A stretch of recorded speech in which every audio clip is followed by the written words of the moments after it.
Welcome back to Daytime Ottawa. We're going to wrap up with a serious topic. We're going to still have fun with it, though, not to worry. And that is succession planning, something that everybody should be thinking about. It doesn't matter what age you are and how old your kids might be. Even if you don't have kids, you still have to succession plan. My next guest is going to help you with just that. I'm joined by Sandy Pollack. She's the founder and principal of Trimaran Advisory Group and the author of this fantastic book called Don't Leave a Mess. There it is right there. There's the cover on screen right there. Sandy, welcome. Great to have you here. It is a pleasure to be here. It's been a while. It's been a while since you and I met. First of all, let's talk a little bit about your background, Sandy. Tell everybody at home about yourself. I am originally from Montreal, and that was where I was born, bred, and raised. I graduated McGill University, started in the insurance industry fresh out of university. A 71-year-old gentleman that was coaching me in squash had suggested financial services, and although I thought he was mad, it turned out that that whole industry was going through a huge transition. Okay. So originally started there, then met my husband, fell in love, and he convinced me to come to Ottawa. And that's when I started my company a couple of years later, not knowing anyone. And because we mainly work with business owners and family-owned businesses, we just had to start talking to people and would meet lots of accountants and lawyers and learn about their stories and their history. And before you knew it, our niche happened to be family business enterprise and helping these amazing people make wise choices to protect what they've worked so hard to build. Yeah, and we're talking specifically about business succession planning. It's an emotional thing, right? I think for everybody involved, in particular the parents, because my father was an accountant for many years, so he would help with this sort of thing, and sometimes the kids wanted to take over, and sometimes the kids didn't want to take over. What are those discussions like that you have with families, Sandy?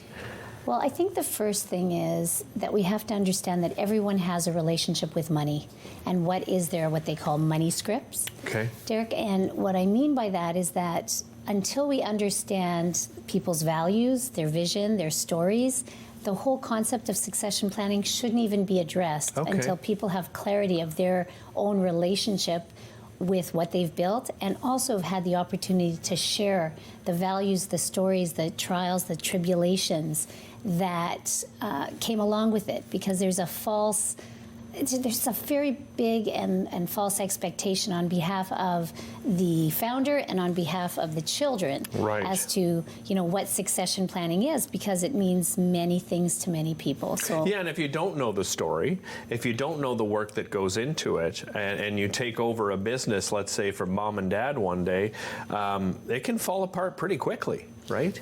Well, I know you have 2 children now, and I would ask you this: would you give your 4-year-old the keys to your car? Yeah, no. Why? Right. Well, because first they don't know how to drive, right? They're not prepared. They're not mature enough, perhaps even. I mean, and that could be in another situation. Everybody matures differently. Everybody's, career path takes different, forks in the road, kind of thing, right? The word prepared. Have you prepared your estate? Have you prepared your business? But most importantly, are your heirs, are your children, are your grandchildren prepared?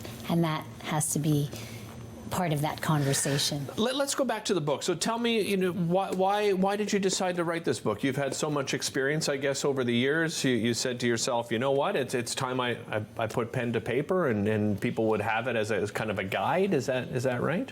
I was really tired of seeing so many families destroyed because of money. So many questions unanswered, conversations not had. And I was tired of seeing estate litigation become a thriving and growth industry and splitting people apart, because people didn't really think that this was a conversation that was required. People that don't have wills, that don't have shareholder agreements, that haven't talked to their children about how do you drive the car, right? Are you prepared? And so this was my gift. So when I die, that'll be a legacy, right? This is your legacy. I love it. And I guess part of it, too, is sort of that idea of building generational wealth, right? Can you expand on that? What do you mean by that exactly?